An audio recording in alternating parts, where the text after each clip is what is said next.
નમસ્કાર મિત્રો, મારી યુટ્યુબ ચેનલમાં તમારું હાર્દિક સ્વાગત છે। આજે આપણે વાત કરવાના છીએ ઘરે કામ કરતી નોકરાણી સાથે બનેલી એક ઘટના વિશે। સ્મિતા અમારે ત્યાં કામ કરતી એ રાધા સાથે વાતો કરતી હતી અને હું એ બેઠક રૂમમાં બેઠો બેઠો તેની વાતો સાંભળતો હતો। રાધા બોલી, બેન, 50,000 ઓપરેશનનો ખર્ચ કહે છે। હમણાં હોસ્પિટલની દોડાદોડીને કારણે હું કામ ઉપર નહીં આવી શકું। બેન, જેટલો મારો પગાર નીકળતો હોય એટલો આપો। એ રાધાની આંખમાંથી એ આંસુ નીકળતા હતા। સ્મિતા બહાર આવી બોલી, રાધાના પતિ એ સાયકલ ઉપર રાત્રિના સમયે નોકરી કરવા જતા હતા। કોઈએ ટક્કર મારી, હાથે અને પગે ગંભીર રીતે ઘાયલ થઈ ગયા છે।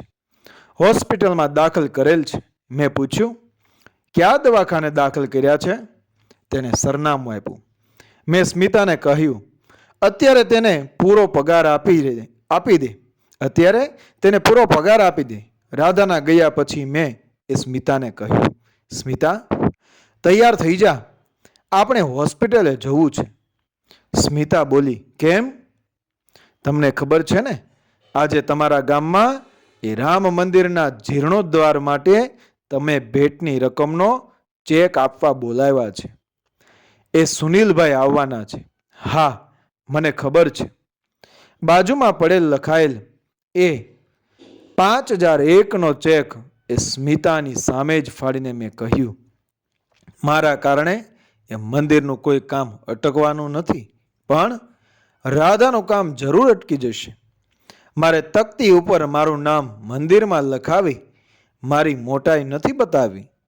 અમે કારમાં હોસ્પિટલ પહોંચ્યા ત્યારે રાધા ડૉક્ટરની ચેમ્બરની અંદર એ પોતાના થોડા ઘણા ઘરેણાં એ ટેબલ ઉપર મૂકી ભીની આંખે હાથ જોડીને કહેતી હતી, તમે ઓપરેશન ચાલુ કરો, બાકીની બધી જ વ્યવસ્થા હું 2-4 દિવસમાં કરી દઈશ। મને અને સ્મિતાને એ ડૉક્ટરની ચેમ્બરમાં અચાનક જોઈ એ રાધા બોલી, બેન, તમે અહીં? અમને જોઈને તેનામાં થોડી હિંમત આવી। મેં કહ્યું, સાહેબ, ઓપરેશનનો ટોટલ ખર્ચ કેટલો થાય છે?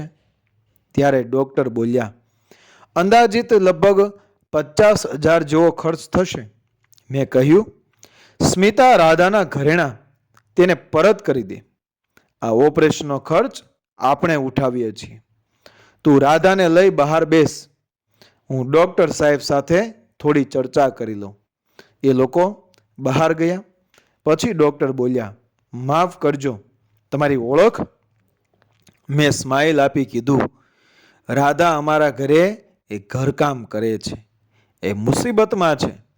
તેનો પતિ સિક્યોરિટી ગાર્ડ છે। 2 બાળકો છે।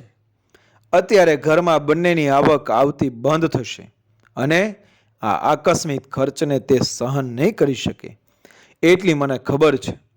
ત્યારે ડૉક્ટર હસીને બોલ્યા, તમે એકલા પુણ્ય કમાઓ એ કેમ ચાલે?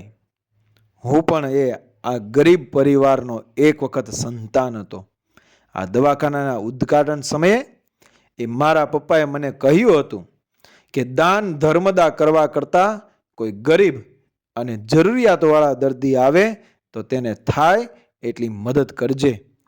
તારા ગત જન્મના સારા કર્મથી તું આ જગ્યાએ અત્યારે બેઠો છે, એ ભૂલતો નહીં। પપ્પાએ મને એ સંચિત કર્મ વિશે સમજાવ્યો હતો। આયુષ્ય અનિશ્ચિત છે। સારા કે ખરાબ કર્મનો હિસાબ એ દરેક વ્યક્તિ આ જીવન અથવા આગળના જન્મમાં ભોગવતા હોય છે।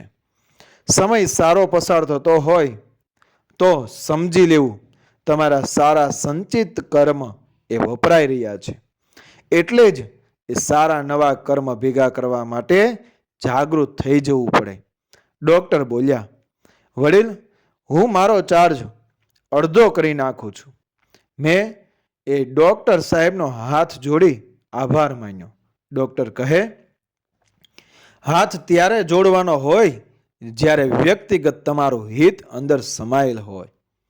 તમે તો માનવતાનું કાર્ય કરવા નીકળ્યા છો।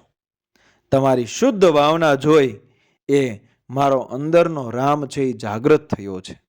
ખરેખર મારે તમને હાથ જોડવા જોઈએ, એમ કહી એ ડૉક્ટર હાથ જોડી ઊભા થઈ ગયા.